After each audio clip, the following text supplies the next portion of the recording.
Very good morning to everybody. First of all, of course, the trade ministers have left, but I would like to make some acknowledgements of the others who are here with us. First of all, Mr. Sudarmono, the President of Indonesia Business Council, and Ambassador Primo Yulianto and Ambassador Moriarty. And I saw earlier, of course, the Chairman of Investment Board, Gita, and Bapak Sri Sultan Hamengkubuwono, the Governor of Yogyakarta. Well, first of all, I certainly would like to congratulate AIBC for this conference and the launching of guidelines or doing business guide in Indonesia, because there have been so many big ideas of how Indonesia-Australia relations have to be developed in the last, 50 years, I suppose, which includes, for us, the economic relations. But it is always more difficult to follow that up with real actions and real strategy and real deals. So many big ideas, but yet the devil is really whether we have the hard-working men and women to deliver that. And for that matter, it is, I think, we have to really acknowledge and appreciate AIBC's contribution for organizing this conference with all the sponsors, and by launching the 4th edition of the Doing Business in Indonesia Guide. Because by real concrete actions and activities like that, then we can ensure that the big ideas will be transformed and translated into real actions and real business deals in due course. This morning, let me say briefly about 3 points. First, let me update on the Indonesian economy, especially in the more challenging global economic condition. My second point will be about the strategy to accelerate Indonesia's economic development. And the third key point would be on the prospect of Indonesia-Australia relations, vis-a-vis, of course, the increased geoeconomic importance of East Asia. Now, on the updates on the Indonesian economy, and I think I have to emphasize in a more challenging global economic condition. The economic growth in the last quarter of 2010 witnessed a remarkable increase to 6.9%. That made the whole 2010 economic growth in Indonesia of 6.1%. But what is more important is the more recent January-February figures of exports and investment confirm that the 2010 rebound of the economy will sustain. Because unlike what happened in 2009, where basically the economic resilience caused very much by the domestic market and the fiscal stimulus, 2010 witnessed the strong rebounds of exports and investment. Exports went up by 30%, and investment also by 28%. And the first 2 months of this year, again, we saw exports remain strong and again reach the 30% increase, which puts Indonesian exports in 2010 not only rebounds from 2009, but even achieve a record high and higher than 2008, the pre-global financial crisis level. That is very significant. That if we could sustain until the end of this year, should bring Indonesia back at the investment grade level by many credit rating agencies. And that will also strengthen Indonesia's increased competitiveness in the global economy. Last year, mostly because of the global financial crisis hit hard many of the other countries, Indonesia's global competitiveness was improved as assessed by the World Economic Forum. It was ranked 44th, a major improvement from 54th earlier before. Two most important indicators that improved significantly were macroeconomic management and health and primary education. Maybe quite surprising for many, but I think this is an interesting development that I suppose would also be sustained. Among others, Indonesia, I suppose, is the only country in the world where its constitution requires and stipulates 20% of the budget has to be allocated for education. And that is part of the last amendment of the 1945 Constitution in 2001.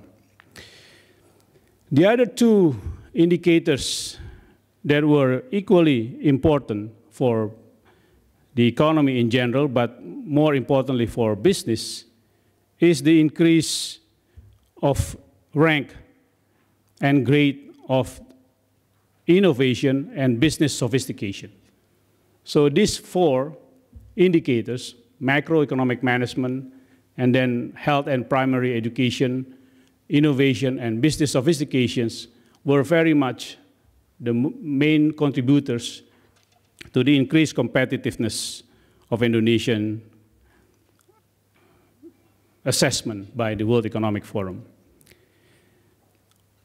Well, those are, I think, the portray of what Indonesian economy in the last couple of years. Going forward, we at the short term has to address, like many emerging economies, the threat of inflation. We have achieved the most recent figure again in February when we saw the most important contributor to inflation, the food prices, experience a deflation actually in Indonesia, especially when we could address the shortage of supply of rice and some other basic needs and food supply for not only the countries in general, but in particular some of the areas that were hit by natural situations that create logistic and interconnectivity challenges. So we have seen the February inflation rate back to 0.1%, which was very significant decrease from 0.8% in January. But these are, again, more short-term issues and problems of Indonesia.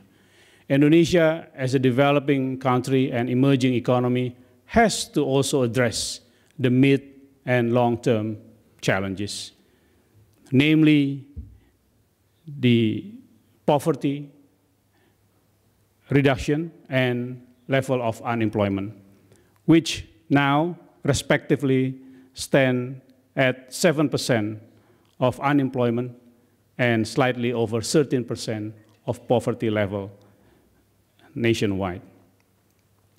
The second challenge of the mid to long-term economic development of Indonesia is that Indonesia has to enhance and strengthen its value-added processing industries to utilize the abundance of natural-based resources that very much made Indonesia well known globally.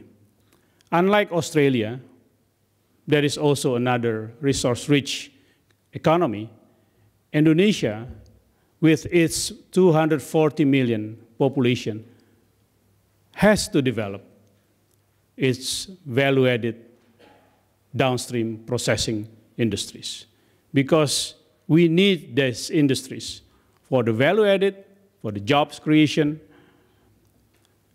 for the innovation, for the enhancement of branding, producing so many commodities based in Indonesia, and also to ensure that we can sustain the economic development and economic growth in the long term.